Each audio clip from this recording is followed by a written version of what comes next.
So for us at this stage, guys, our next step is to make it a solid surface. And again, remember I said that surface freeform boundary surface is like a really useful tool. Well, it is here too. So when you go back to surface and freeform and boundary surfaces, your options for output are either points, which isn't giving you anything, right? It says empty point parameter, or curves, which would be all of those curves as planes. So at this stage, we've got a lot of geometry here that we're seeing, and I'm going to actually turn off my loft so that I can just see the floor plates for now.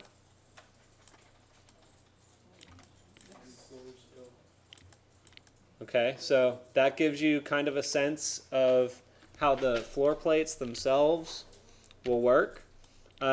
In terms of, but that's just a work plane, right? So that's just a profile that has, it only has 2 dimensions, right? It's flat. So to give it thickness, we've got some options. The easiest of which is a very Rhino-like option, and that's just extrude. So when you go to surface freeform, there's another option called extrude.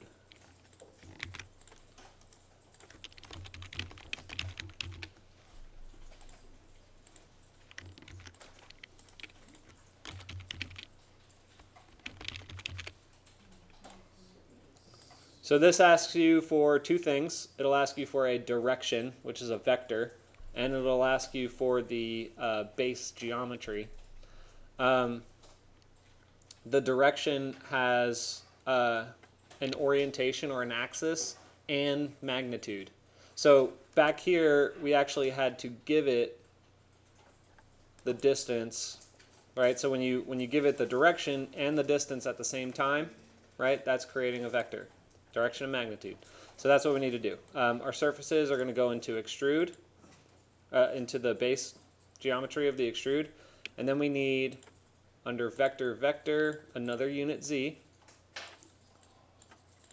And for us, this unit z is going to be negative. So you could either create, well, I'm going to make mine negative because that's a good question.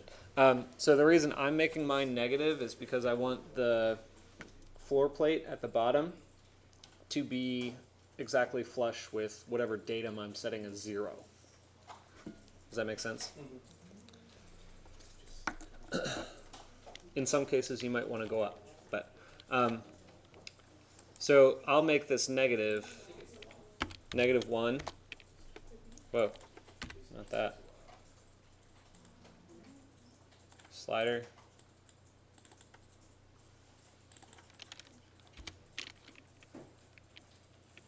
I'll do up to -2 actually. Minimum of 0. Wait a minute. Minimum of -2, maximum of 0.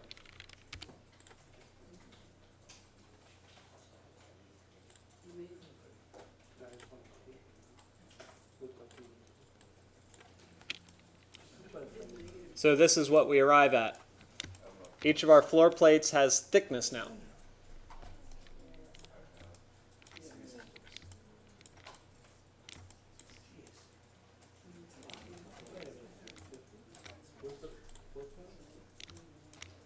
So I'm going to increase the number of floor plates that I have so that I can illustrate a point to you. I want to make this up to 100.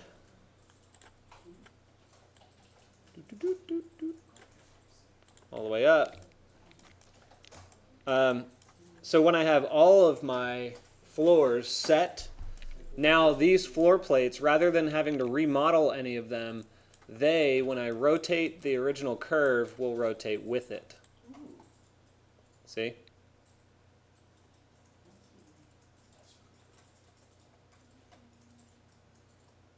Now bear in mind that this actually takes quite a bit of processing power, so you just should be aware of how many types of geometry you're actually showing at once. What you can do to help is even though you've got the extrude, in the model, if you want to save on processing power, turn it off.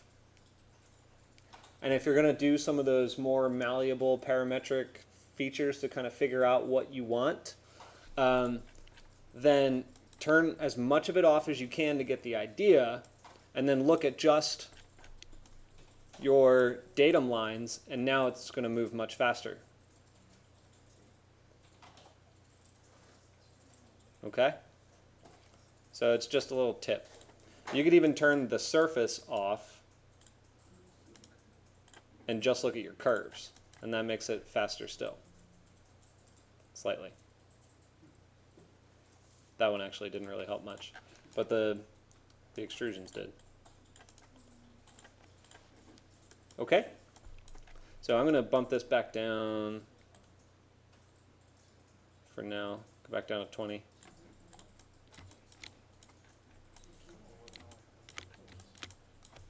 Okay, actually, here's what I'm going to do. Oh, I know what I wanted to go through next. All right, so I'm going to leave that there where it is. For right now, I'm going to turn off some of this geometry at the front end. I don't want to see my floor plates right now, but I do want to see my loft, because I'm going to talk to you about a couple of things with loft specifically. Yeah. Did you change the count to 200 on the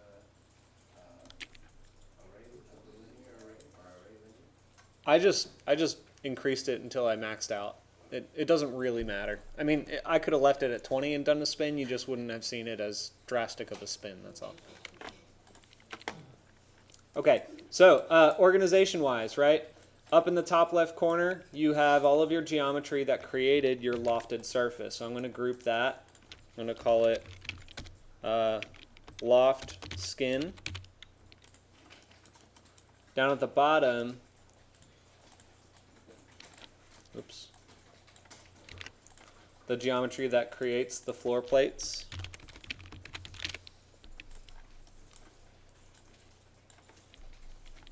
Actually, this technically goes down there, but that's okay. And then here, we have geometry that creates plate thickness. So what I'm getting at here is I have these different schools of thought, these different packets of script that I can kind of move about and reuse in different instances, and we'll get to part of that later. But for those of you who have been following along explicitly, you'll notice that your curve is rounded, right? For those of you who might not have been, you potentially could have a degree of 1. And I'll show you why that is significant here in just a second. Under loft, I just want you to drop in a panel and plug that in.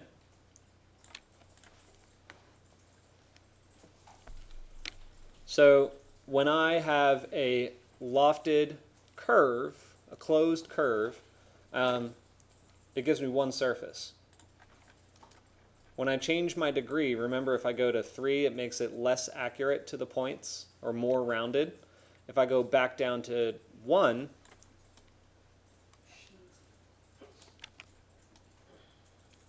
it gives me flat lines, or straight lines and flat panels. Well, twisted flat panels, but you get the idea. So now back at this panel, oh look at that, it only gave me 1.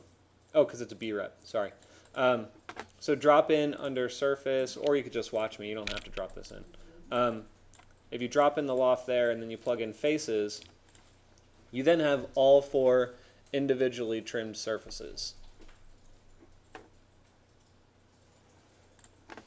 So once you get into sort of extrusion, kind of like surface extrusion design, you can then start to deconstruct that into individual panels, which similar to what you did in Revit the other day, you can then take one of those sides and develop a facade for that particular side.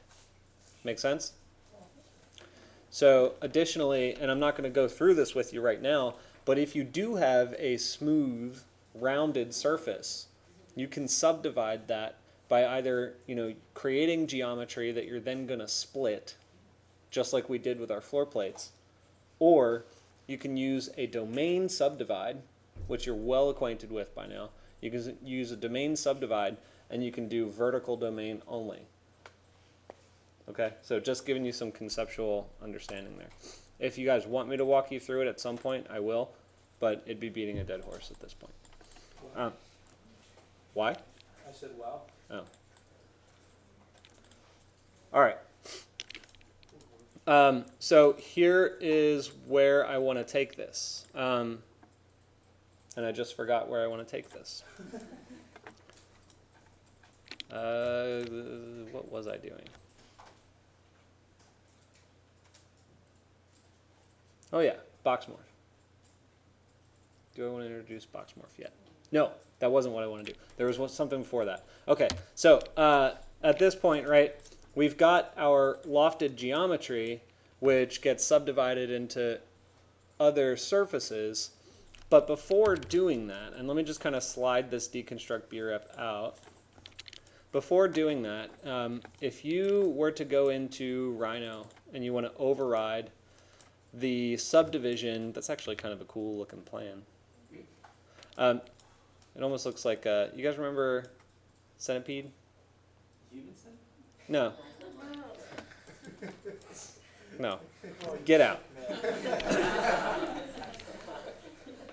Anyway,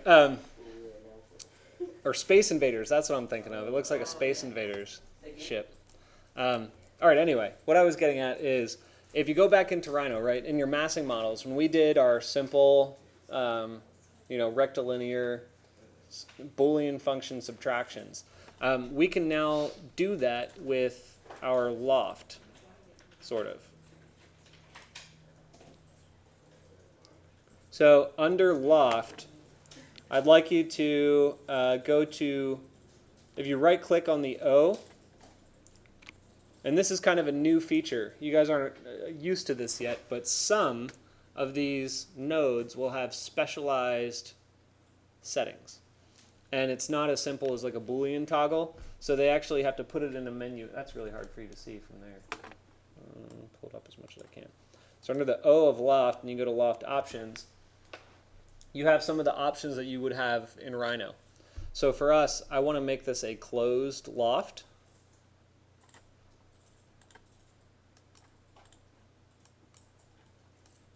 Which didn't close it. Is this supposed to go away? It deleted mine. Well, I thought you were supposed to commit changes, no? Oh, yeah, commit changes. Sorry. Oh, wow. Oh. Law failed, don't know. Law failed. Don't know why. Okay. Interesting. Go Grasshopper. Don't know why. Let's try developable.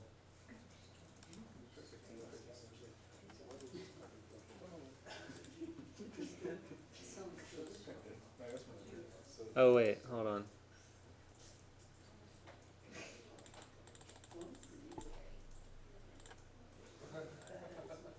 All right, well, we can go a different route with this. So go back to loft options, turn off closed loft. And, ooh, look at that.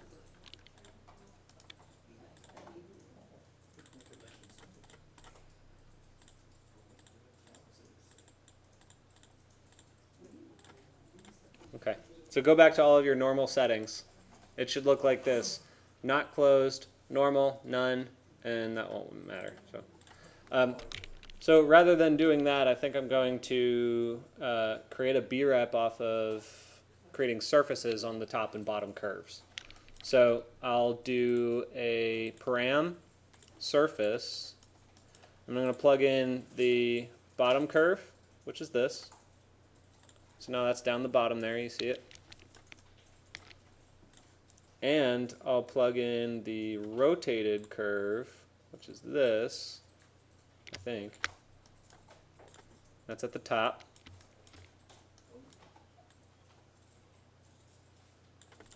And then I can go to brep, join, I think. We'll try it out. I'm guessing here, right? So this is the unscripted part. So under, yeah, we can join that, and then we plug the other one in, and we join that, and we get a solid brep. Where do you get join? It's, I just typed it in. I'll find out where it is, but I just typed in brep, and I looked for something that was going to join them together. So I found brep join. So if I do Alt Shift, I think it is, or Shift Alt, yeah, there we go.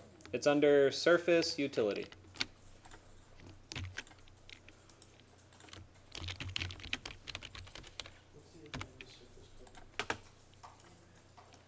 So I hope you guys are paying attention to kind of my thought process here, right? So I'm thinking about modeling in Grasshopper the way that I would model in Rhino in terms of like the steps I would take in manipulating geometry, but I'm using a different type of data set. Make sense? Maybe not. Is this a solid model? This, so because this is a fully enclosed brep, it can read as a solid. All right, so we've got a brep and closed. I don't know what that means. Maybe that just means whether or not it's solid. But so what we're going to do here is create a geometry, and you know, for this purpose, I'm kind of just illustrating something right now. So I'm just going to make it in Rhino because I'm doing some massing studies right now. So I'll make it in Rhino. I'll collide it with my tower. I'll reference it into Grasshopper and then subtract it. And the surface is connected to NURBS? Yeah, the NURBS curve. Oh. So it should connect to your original curve and your newly rotated curve at the top. I'm going to turn off some of this geometry. That way you can see this more clearly. So here's what I'm going to do. I'm going to pull a box into space somewhere. And it looks like this, and I'll pull it up like that. So I've got a box. In 3D space, I'm just going to pull it up a little bit and slide it over so it intersects a little bit, and I'll rotate it.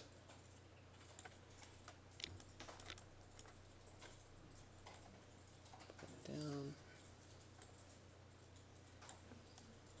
And what I want to do here, what I'm doing in perspective, is I'm trying to make sure that I've got an entire face around my tower. So you might need to stretch it to make sure that one face eclipses the whole tower.